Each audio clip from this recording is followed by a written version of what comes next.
Thank you very much, General. Thank you all. Thank you for the honor of being here. Thank you so much. Thank you. You've had a long conference. You've heard from a lot of great speakers, and I must say I watched part of the Secretary's address. I want you to know I am a fan of Secretary Gates.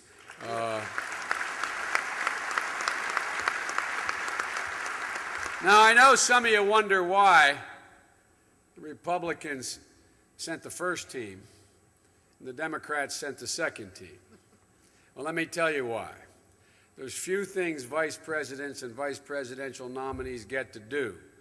You can only call a card once. I told Barack, I'm coming. I'm coming. Not a joke. I wanted to be here. And so he wanted to be here. I wanted to be here. You only get to call that a couple times. You all know that old joke about vice presidents. I once had two brothers. One went to sea, one became vice president, and I never heard from either again. Well, folks, y'all are going to hear from me, because the truth of the matter is, General, I have been a gigantic supporter for the past 3 decades of the National Guard. When we wrote, and I have to admit I was there when it occurred, when we rewrote the manual, if you will, in the so-called Goldwater-Nichols reorganization of the military, it was clear to me at that moment that there was going to be a fundamental change in what we were going to ask of the National Guard, and a fundamental requirement that wasn't being met. But I want to speak to that in a moment. General Blum, it's great to see you. You've come up to Delaware so many times, and I've had the chance to share the stage with you so many times. I want to tell you that that BRAC fight we had, folks, were it not for General McKinley, and I don't know where General McKinley is, but you're going to get your 4-star, buddy, and I'm going to be proud to see you wear that. And, sir, if I have anything to do with it, you're going to get a seat at the table, that round table in the Pentagon where the Joint Chiefs of Staff sit. That's where you should be seated. But here's what I want to say to you all. Here's what I want to say. The truth of the matter is, were it not for you and your counterpart wearing green here, under BRAC, there would be essentially no Air National Guard. The way they wanted to change it, and we went to bat, and I want to thank every single solitary member of the Guard and the brass here for going to bat like we did. It was not an easy fight. I know you could write a book about it, General, but the truth of the matter is, it's a little bit like when, not too many years ago, when he was a colonel, General Broomall, Air Guard in Delaware, came to me and my colleague Bill Roth and said, guess what? We need some C-130s. They're not getting them. We're not getting C-130s. This is before the war. Imagine where we'd be. Imagine where we'd be were we not able to form a coalition, the National Guard Coalition, in the United States Congress to see to it you got those equipment. In my 8 trips into those corkscrew landings, there are kids wearing National Guard uniforms, wearing uniforms of the National Guard, are taking me in on C-130s. When I'm in and out of Afghanistan, they are National Guard taking me in and out. And I just want to remind everybody, don't you take a back seat to anybody, anywhere, anytime, for any reason. You may not remember these fights. We didn't get here accidentally. And I want to thank Lieutenant General Claude Vaughn, Director of the Army National Guard. I'm here today for a couple reasons. One, I asked if I could represent our ticket here today, and I thank Barack for agreeing to let me do it. I also am here today because of my profound respect for the Guard. I'm here as a citizen who knows that our nation depends on the service of those who are civilians in peace and soldiers in war, not only to defend us abroad, but to aid us in the disasters here at home, whether it strikes as a natural disaster or a man-made disaster. Look what the Guard did in the last 2 hurricanes that hit, while at the same time you're overstretched like our entire United States military is in 2 wars abroad. I'm here as a United States Senator who's traveled to conflict zones all around the world. When I got elected as a 29-year-old kid, I committed that wherever we had soldiers at war, I would be there. So I've been into Bosnia and Kosovo, Afghanistan, Iraq, and every other place we've had conflict, and in the disaster areas across America, seen the heroic work of the young men and women in arms, National Guard personnel, protect our citizens, protect our interests, and demonstrate not only the example of our force, but the force of our example. You know, I used the phrase just now, young men and women. I think it was my 6th, 7th, 8th, I don't know which trip it was to Iraq. And I was in one of the converted palaces, Saddam's palaces. And I was, we had kind of like a roving press conference. There's these big cavernous halls, those of you who've served there. And I'm standing there, and first 5, 10 people start talking to me in uniform, then 20, then 30. And literally, before I know it, there's a couple hundred, maybe more, military standing around me in uniform. So I stood up on a chair to talk to them and answer their questions, because, you know, when you go into a war zone, you hear the truth. When you go in a war zone, these kids tell you what's on their minds. Not these kids. Folks wearing 3 and 4 stars also tell you what's on their minds when you're in that zone. And so I had used the word, all these young kids, and a guy from the back of the room, literally, the hall was as big. I mean, the ceiling as high as this ceiling in here, and probably about the middle, as big as the middle section here. And back where the camera crews are all lined up, a guy yells out, "Hey, Joe! Joe!" And it turned out it was a guy from Delaware in uniform. And he says, "Joe, second tour, 61 years old. I ain't a kid." Which makes the point that an awful lot of people are serving. A lot of people are serving that are doing everything they're asked to do. I'm also here today as a father of a guardsman. My son, Bro, is proud to wear the uniform and proud to answer the call to serve.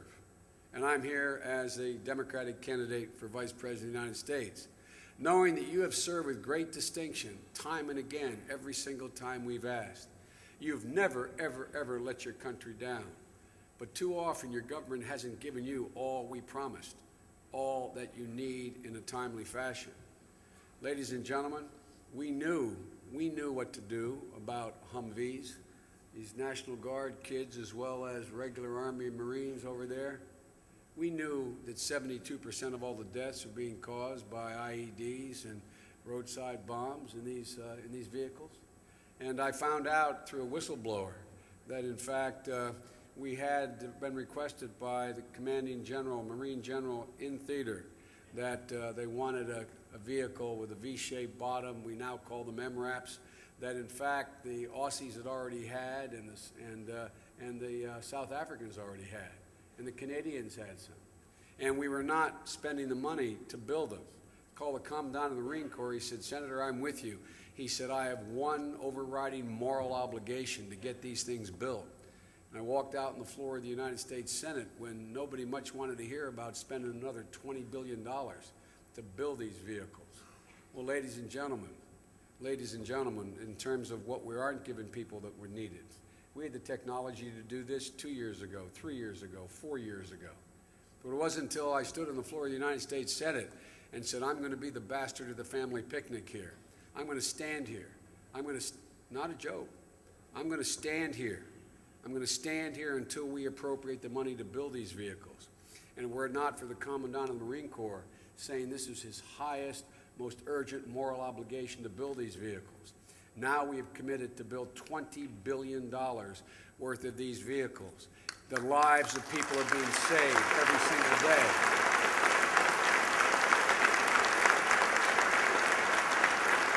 I do not buy this assertion that we go to war with what we have. We may have to go to war with what we have, But once we're gone to war, we should commit to do all we can,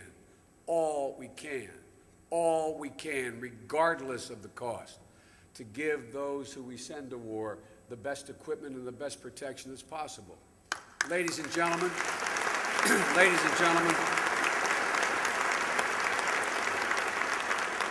the issues that are affecting the Guard sit at the core of two great national challenges: our national security and our economic security. Barack and I know that we need to strengthen both, and that means supporting the missions here at home and abroad, and making sure that when your troops return home, they can return home to strong, secure jobs and a sound economy. Yesterday, I heard John claim that behind Barack's positions, quote, lies the ambition to be president. John has been my friend for over 33 years. John was a Navy liaison. We were friends for 4 years before he went to Congress. John was assigned to me in every foreign trip I took as chairman of a committee overseeing NATO and the Soviet Union. John is my friend. John is one of the bravest men I have ever met in my life. But ladies and gentlemen, I do not think it's appropriate to question a man or a woman's motive. I don't think it's a question their judgment, but not their motive. Let me say this.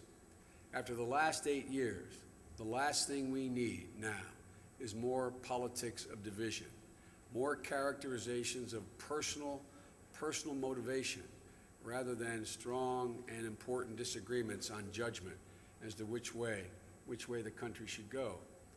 No one party has a monopoly on virtue or good ideas. We can question each other's judgment.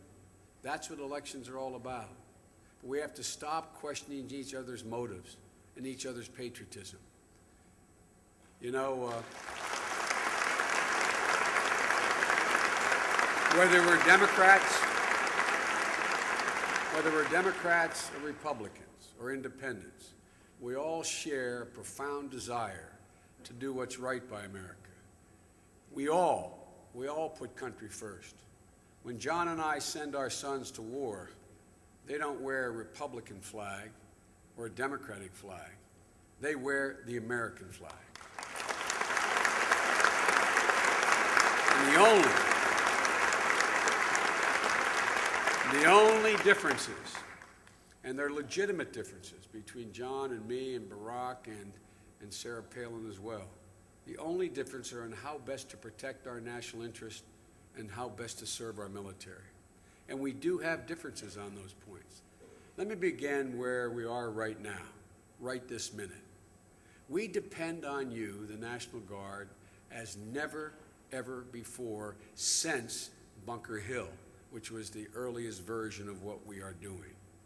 More than half, 52% of Operation Iraqi Freedom and Operation Enduring Freedom, 52% of the veterans returning from those two wars are guardsmen and reservists.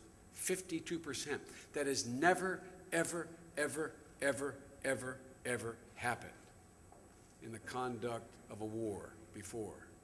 Ladies and gentlemen, we have new and increased responsibilities. You have new and increased responsibilities.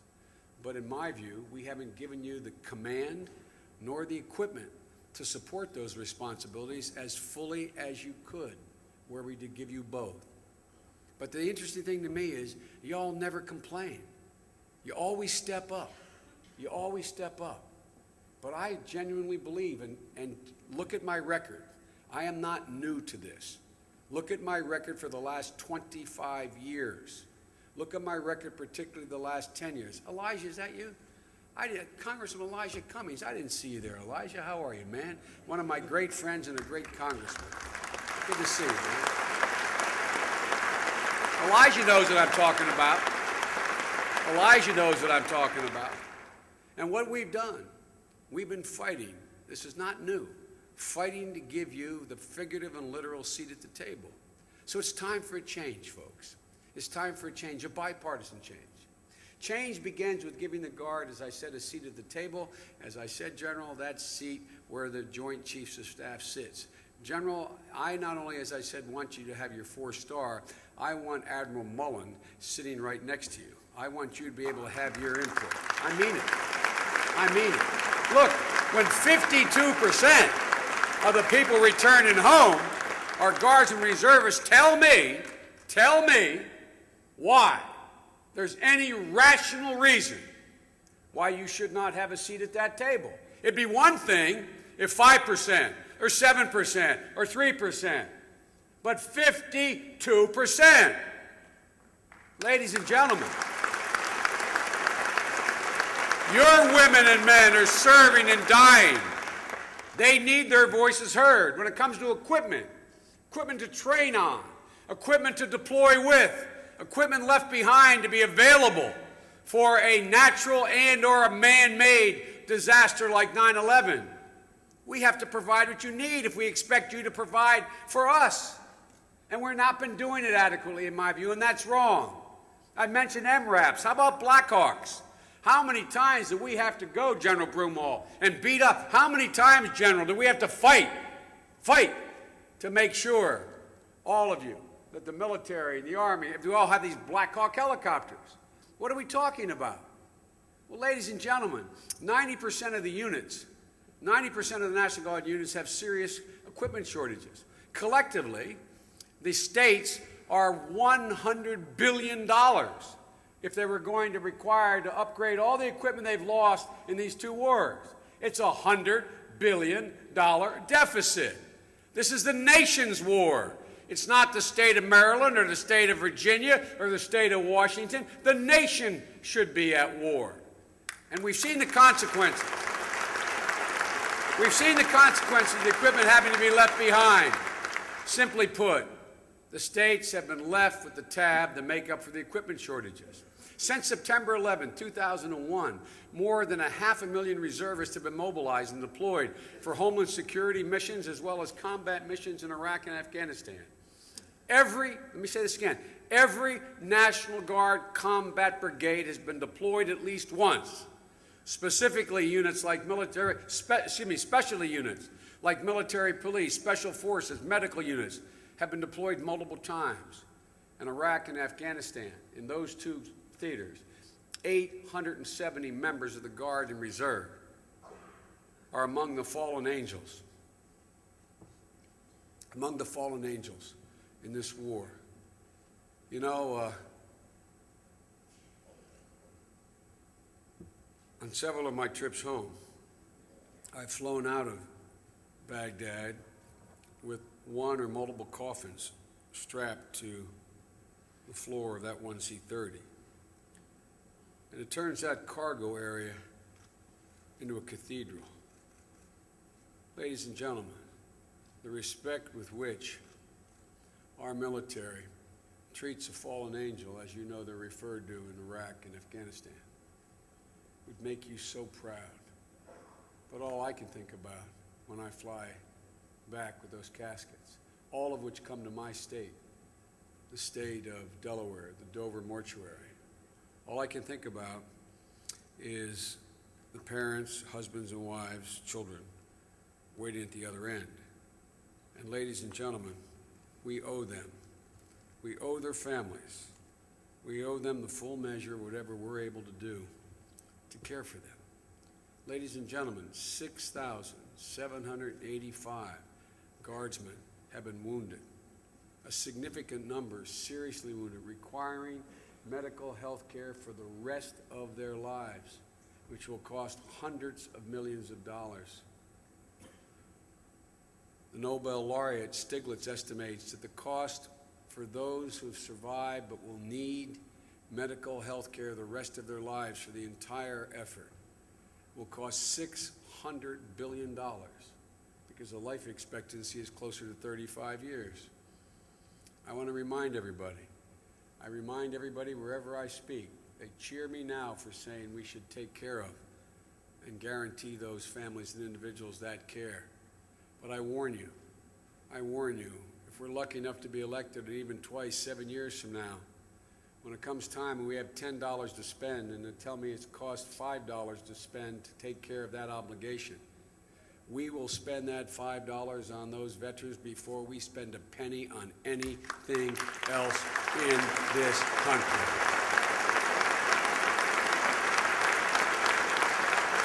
And that's why the veterans budget should be mandatory. It should not have to compete. It should be whatever it takes to care for these kids, we will do. It's the only sacred obligation a nation has. The only truly sacred obligation. Ladies and gentlemen, of all serving in Iraq and Afghanistan, we have over 900 returning amputees, many of them guardsmen, and many who come home bearing less visible but nonetheless deep scars. Roughly 320,000, nearly 20% of the returning veterans may have experienced traumatic brain injury. About 300,000, 19%, meet the criteria for PTSD or depression. And what are we doing with the budget? We're cutting the budget. Ladies and gentlemen, I'm sick and tired of the responsibility being placed on a warrior to prove that the traumatic brain injury he or she has is a consequence of their service. If they were in harm's way, it's the responsibility of the government to prove it wasn't because of that. Shift the burden. Shift the burden.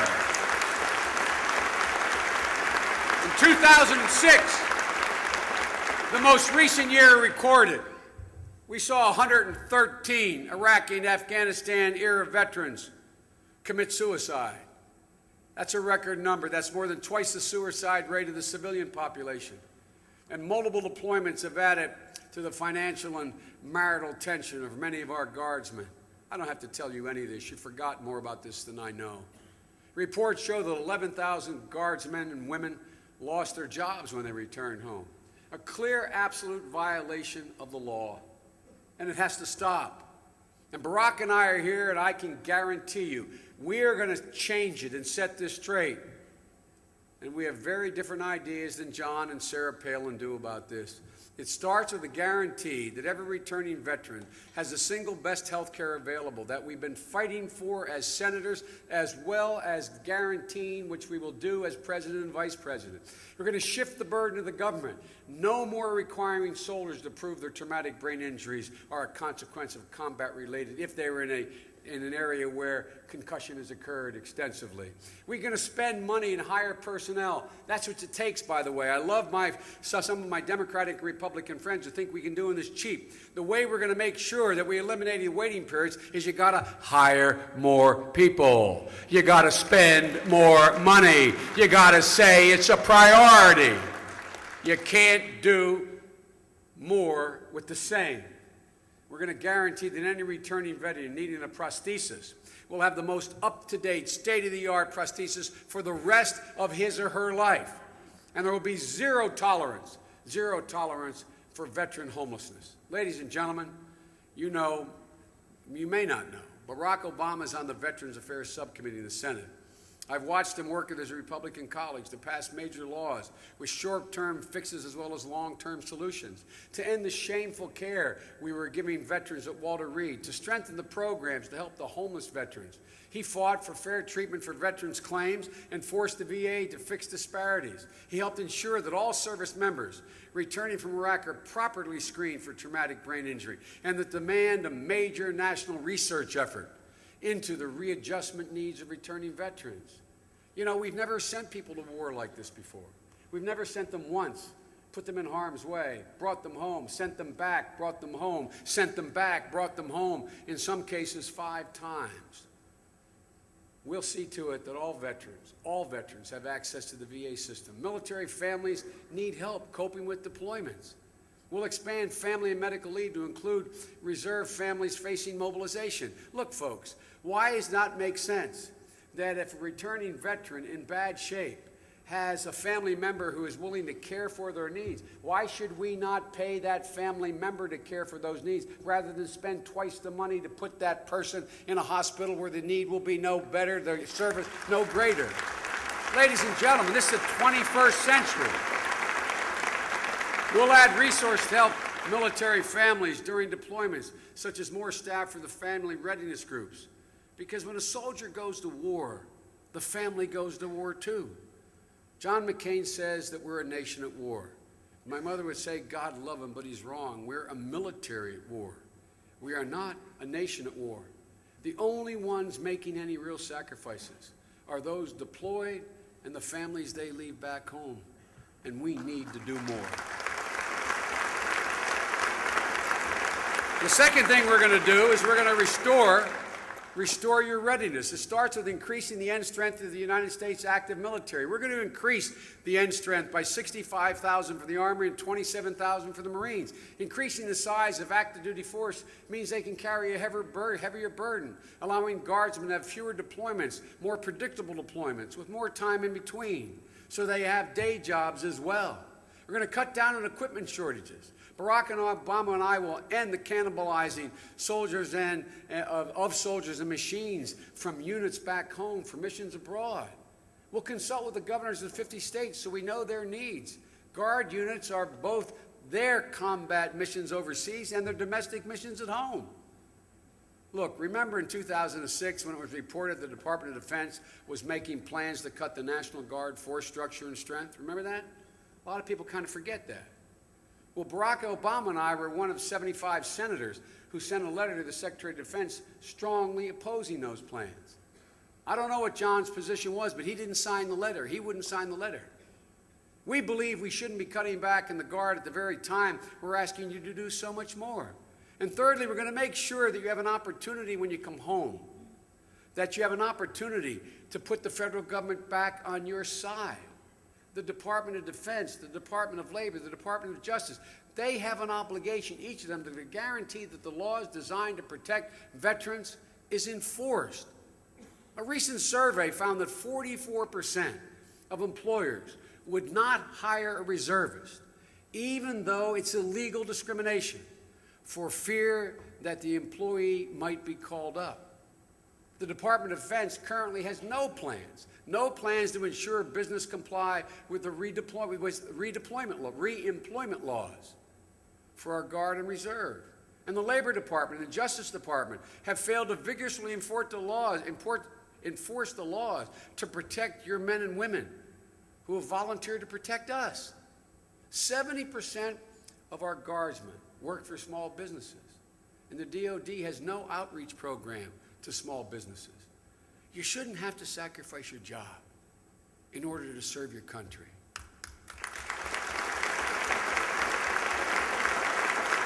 But folks, your country owes you more than putting you back in the place you were in before you left. It owes you a greater opportunity because of the lost opportunity that you gave because you served. And it all starts with education. That's why Barack and I were supporters early of Jim Webb's GI Bill, which allows National Guard and Reserve members to earn educational benefits based on their total cumulative active duty service, instead of what John suggested in his bill, and that is whatever your longest tour was. So you may in the Air Guard have 4 tours at 6 months apiece. One may be 7. Under his bill, you'd get 7 months toward your education. Under our bill, you'd get 25 months towards your education. Ladies and gentlemen, John's not a bad guy. This is not about partisanship. It's just a different perspective. John McCain is my friend. He's a patriot, and he's a hero. But we have some fundamental disagreements, particularly as it relates to the Guards and the interest of veterans. John McCain voted against billions of dollars for additional funding for veterans' health care because he thought it was better to spend it other places. He voted against the $2 million for research into TBI, against $500 million for mental health issues. We're closing down, as you all know, in the VA system. We're closing down mental health facilities across the nation in the VA system. We desperately need more psychiatric nurses. We desperately need more help. And yet, John didn't vote with us. He voted against $400 million for inpatient and outpatient care. Look, John wants to, from my perspective, I call it ration veterans health care for those with combat injuries, which means that millions fewer veterans would have access to the VA medical care system. And while Barack and I support Senator Webb's bipartisan bill to update the GI Bill from the get-go, the President and John initially opposed it. They said it was too generous. How can it be too generous? How can it be too generous when all we're trying to do is the same thing we did in other wars? How is that too generous? Look, these are the facts, but don't take my word for it. Check the Disabled American Veterans, which represents millions of the vets. They keep track of these things. They gave John a 20% voting record. They gave Barack an 80% voting record on the Disabled Veterans of America issues. Or ask the Iraqi and Afghan veterans organizations. They keep track too. They gave John a D and they gave Barack a B+. Doesn't mean they're right. What it does mean is the very groups that look out most for the very things I'm talking about, at least they thought, they think, they may be wrong, but they think Barack Obama understands their needs. So as much as I admire John, I disagree with him. Being a veteran, being a great warrior, does not mean being there for veterans all the time. We need more than a great soldier, folks. We need a wise leader to lead this country. And yesterday, John talked to you about the judgment required to be commander-in-chief. He was right. Nothing is more important than that judgment. And time and again, on the most critical issues facing us, there have been differences in judgment made by John McCain and Barack Obama. I would just cite a couple of them for you. After 9/11, John said we can look beyond Afghanistan and to the war in Iraq, Iran, and North Korea. Barack said, no, we should finish the job in Afghanistan. And that the Iraq was a huge diversion from defeating the terrorists who actually attacked us. The run-up to that war, like the Bush administration, I was conducting these hearings. John insisted that Saddam was in league with al-Qaeda, complicit in 9/11. There's not one single shred of evidence to say that. And by the way, not because Saddam's a good guy, because the people that that al-Qaeda hates the most are the apostates. The apostates, the people who did away with the caliphate. That's what Saddam Hussein did. Saddam Hussein was a secular leader they hated. Where did we get? People should read a little bit of history. You know, John also said we'd be greeted as liberators. I wrote a report before we went to war, as Elijah will remember, pointing out that it wasn't going to be the day after Saddam fell, it would be the decade after, that we would not be treated as liberators. We would end up having a civil war because we weren't going with enough troops. We were, in fact, not going to have enough oil to pay for it. We didn't, and the list went on. I love John, but John disagreed with every one of those basic premises, every one of them, and that pointed out that victory was imminent. He didn't fly and land in that carrier with George Bush, but in fact, that was the talk, that Sunnis and Shias would get along because he said there's not a history of clashes that are violent between them. Whoa. One of my problems is maybe I read too much history. There's an overwhelming history, ladies and gentlemen, 1,200 years of it, of clashes between Sunnis and Shias. John says judgment matters. I agree. John lauded the administration's conduct of the war, signaling out praise for Secretary Rumsfeld and Vice President Cheney, two fine men. But thank God Gates is in charge now. Look, folks, the point I'm making is not that John's a not honorable, good, patriotic American who really wants to win. But if you want to look at whose judgment was right, look at the facts. Look at the facts. Don't take my word for it.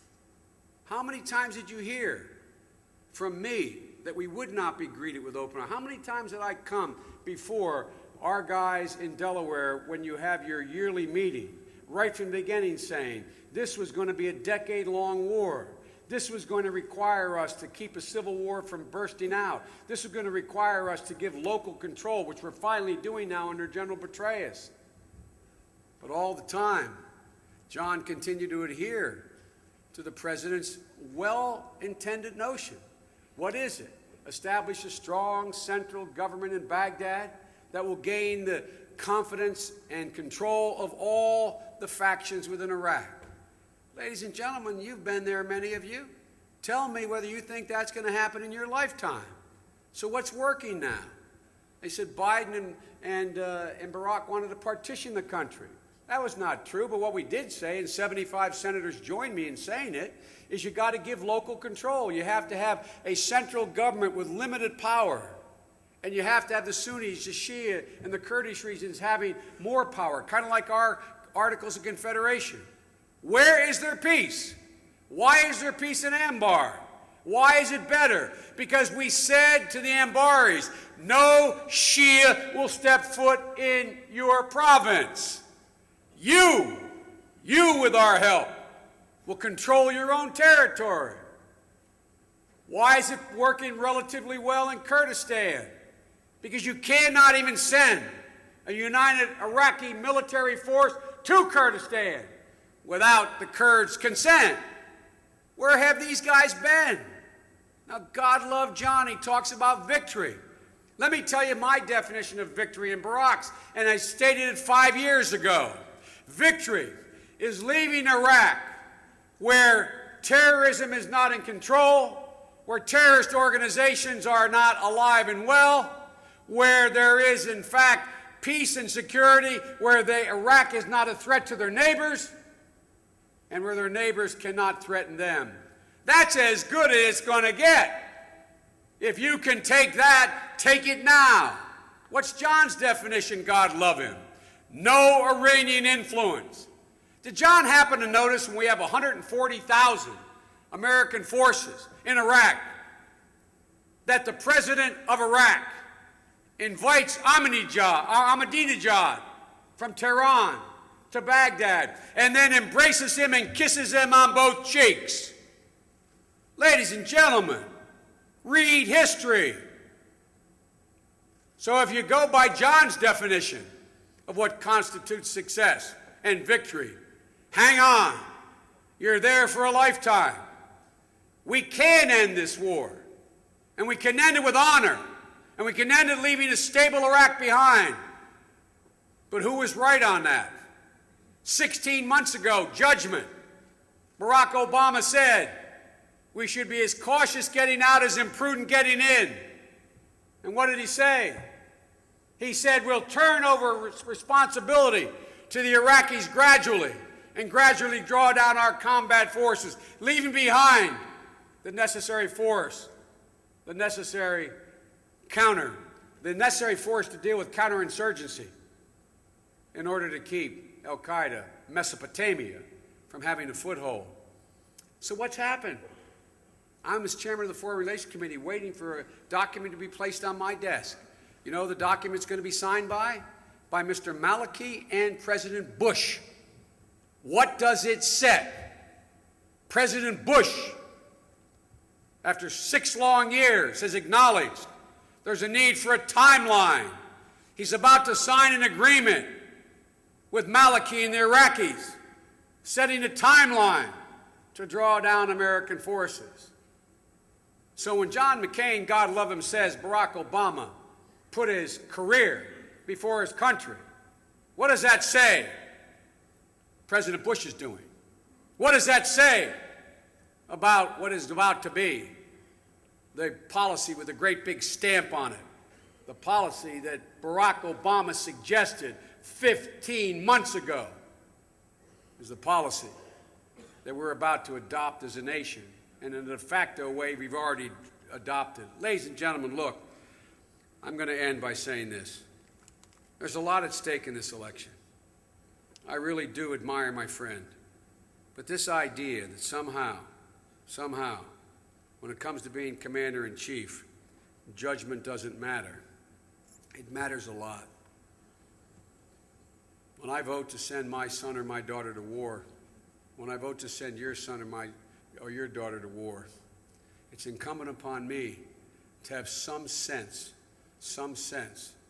of what it's going to require to win that war some sense of what constitutes victory, and some sense of whether or not what I'm sending them to is genuinely, immediately in our nation's best interest. Ladies and gentlemen, it's in our interest to leave behind a stable Iraq. It's in our interest to see to it that chaos does not prevail in the entire Middle East. It's in our interest to see to it, though, that we shift that responsibility to the Iraqis. Because as I said 6 years ago, and some of you remember, we cannot want security for Iraq more than the Iraqis want it. Let me say it again. We cannot want security for Iraq more than the Iraqis want it. And now, ladies and gentlemen, finally, once again, the American people are where Barack Obama was 20 months ago, and not where John was 3 years ago. And I'm quoting, John said, Afghanistan, the reason it's not on the front page of the paper anymore, it has succeeded. I've been there, folks. I've been there as the first American in, after the first elected official in to Afghanistan. Lived in a bunker with a bunch of Marines in the newly opened American embassy. It was clear then, and Chuck Hagel and I came back and called for a significant increase in funding for Afghanistan. And the president, Colin Powell, agreed, but others argued no. Ladies and gentlemen, where are we now? Where are we now? And if you want to know where al-Qaeda lives, you want to know where bin Laden is, come back to Afghanistan with me. Come back to the area where my helicopter was forced down with a 3-star general and 3 United States senators at 10,500 feet in the middle of those mountains. I can tell you where they are. John says he'll follow them to the gates of hell. You don't have to go to hell. Just go to Pakistan. Just go to that area, that superhighway of terror that exists between Afghanistan and Pakistan. Ladies and gentlemen, presidents have to make hard choices with limited resources. Our intelligence agency tell us that al-Qaeda has reconstituted itself and is planning additional attacks on the United States of America. I promise you, as a senior member of the Senate, as the chairman of the Foreign Relations Committee, as someone with access to all the classified information, I promise you, if God forbid that attack comes, it will come from the mountains between Afghanistan and Pakistan. It will not come from Baghdad. We have a war to win, ladies and gentlemen. We have a victory to secure. The victory to secure in Iraq lies in a rational transfer of authority. The victory in Afghanistan requires us to find them and kill them, and that requires more force. So, ladies and gentlemen, thank you for your time. I appreciate the honor. You're the very best. I love you. May God bless America, and may He protect our troops.